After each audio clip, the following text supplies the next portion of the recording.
কিন্তু শাকচুন্নিটা তো গাছে নেই, কোথায় চলে গেল? নিশ্চয়ই অন্য কোনো মানুষকে ধরার ফোন দিয়ে এটেছে। ওকে দ্রুত খুঁজে বের করতে হবে।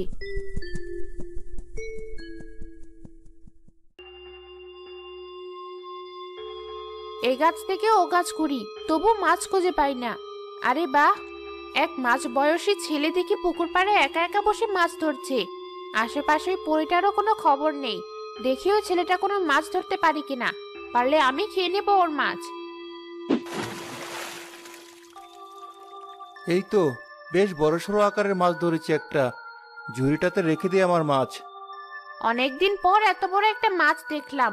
যেভাবেই হোক ওই মাছটা আমাকে খেতেই হবে। ছেলেটা মনোযোগ দিয়ে মাছ ধরছে, আবার এই সুযোগে মাছটা ওর পেছন থেকে চুরি করে খেয়ে ফেলি।